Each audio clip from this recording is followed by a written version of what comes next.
My name is Wilson Wewa. I'm half Northern Paiute and half Palouse Nez Perce, and I'm a member of the Confederated Tribes of Warm Springs in Oregon. There was a legend that a long time ago there was a lady that lost her husband, and in her grief she wandered out into the desert and was crying in her sorrow out there. And then she heard noises like singing, so she went to investigate, and it was the noise from the sage grouse. And the leader knew that she was in sorrow, and it talked to her and told her that she can't remain in sorrow all the time, that it would make her sick, and it told her that I'll give you this song and the dance.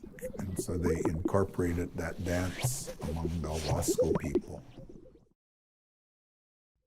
And there are other tribes too that have stories about the sage grouse. The Northern Paiute people had a similar story, that with the hunters that had gone out to hunt deer and antelope, and when they were out in the desert hunting, they heard that popping, kind of a popping noise.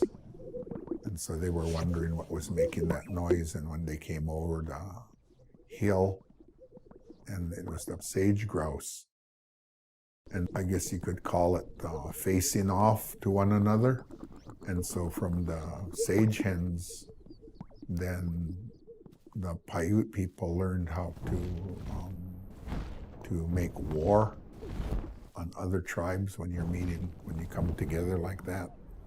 And that sometimes when you come together like that, those birds will go back apart from one another, and they might walk off from one another, and that would be a peaceful way. But there's times when they actually crash into one another with their wings and hit one another, and that's when they war.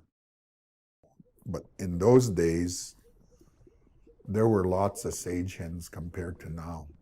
In Central Oregon, all that area was pretty much just nothing but sagebrush, and in a way, they're almost like us Indians. They're getting pushed to little pieces of land in order to survive. So it's almost like it's fading away from our memory.